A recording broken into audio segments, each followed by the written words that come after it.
March 6th, 2022. Wow.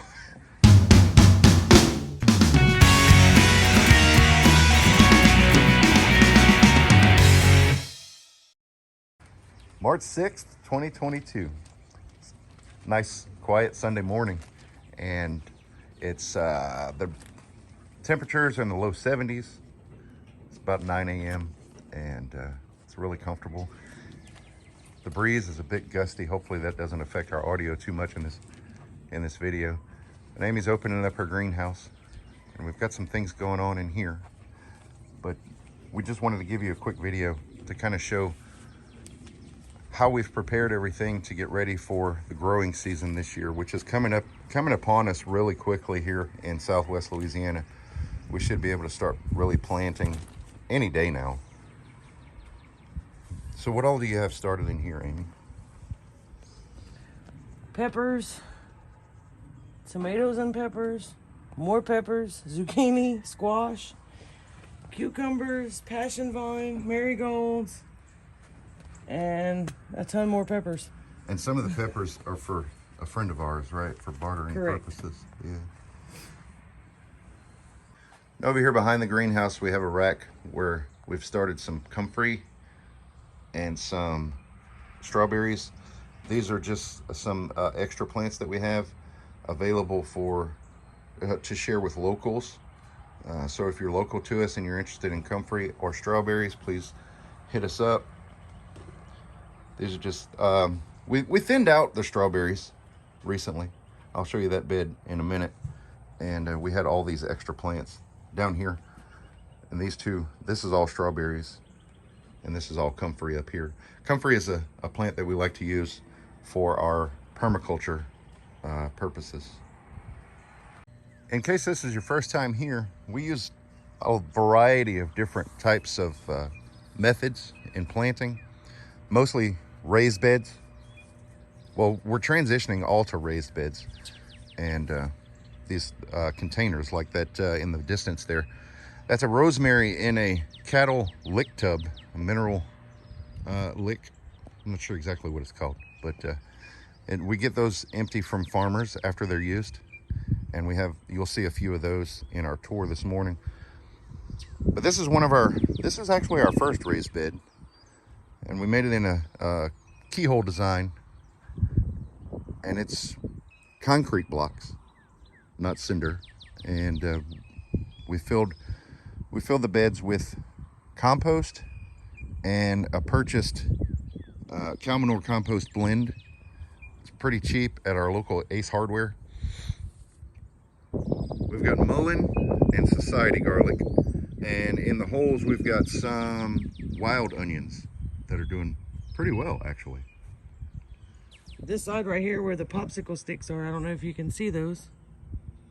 Yeah, I think so. That I have 6 turmeric roots started there. So we're hoping that those come up this year.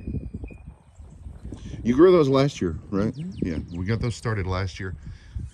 She pulled up and harvested the turmeric last year and thinned it out and put some more back in to make some more. Another couple of those lick tubs. And the one on the left, we've got some oregano.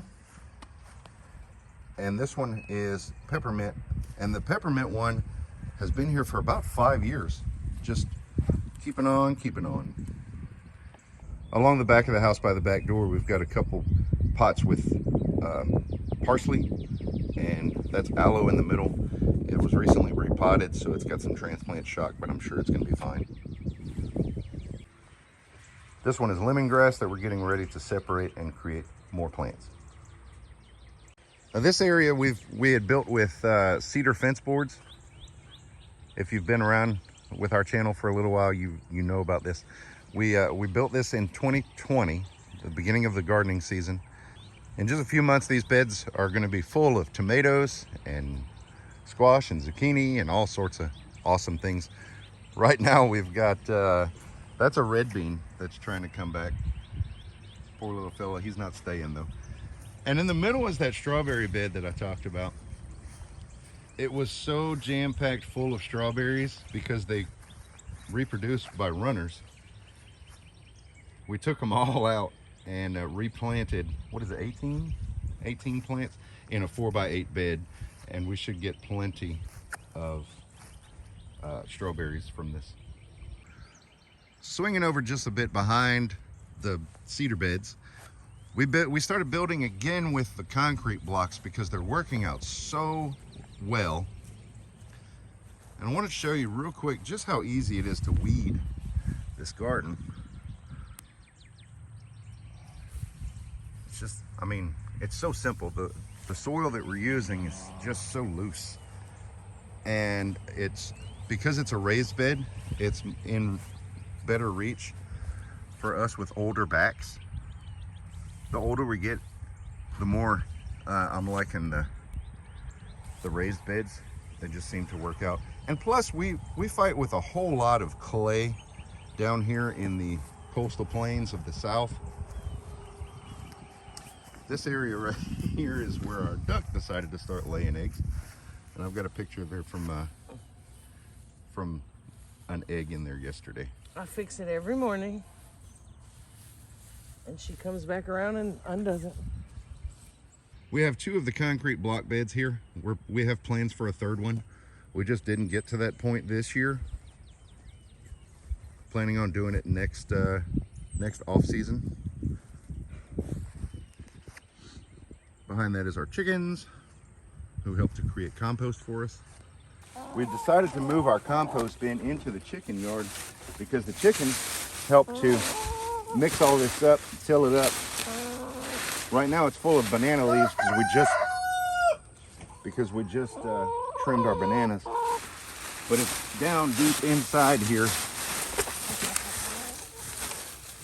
I have to go deep.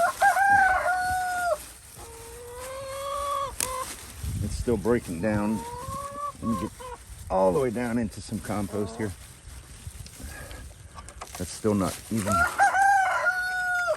deep enough. We've just added so much this year for the chickens to help break down. It's still grass, but you can see how it's breaking down, and it's just creating a nutrient-rich mix that will add to our beds. Some of the reason why it's not breaking down too is because it's been so dry lately. Really uncommon for this time of year. I'm trying to talk, you jerk. They think you brought them food. Yeah, I know. The reason we put this compost bin into the chicken yard is because we were fighting with tons of weeds and ants. Fire ants. Oh. Yeah, this way the chickens keep all the weeds down, and they scratch so much in it and play around in it so much that the ants just don't stay. In this big oversized lick tub is where we keep our Malabar spinach. Maybe you've seen a picture in the past. I don't know that I can find one to add to the video. But the Malabar spinach, it grows in a vine, and it just covers, really turns into a big topiary. An edible topiary. Love it. In this area, you can see the evidence. We've been working, we had an in-ground pollinator garden here that included comfrey and various flowers, daylily, amaryllis, and we just recently pulled that out of the ground because you can see how the grass was taking it over. We just don't have time for that. So what we've done is reuse some landscape timbers that we had elsewhere, and then we created this arch here. We've replanted comfrey and amaryllis up in the beds, and the on the trellis is going to be passion vine, and we moved the daylilies over. If I center right here, you can see how this is going to create sort of a focal point.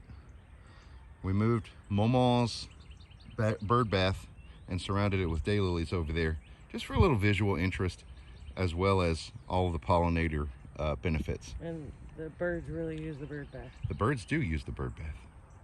I think this is our last remaining in-ground bed.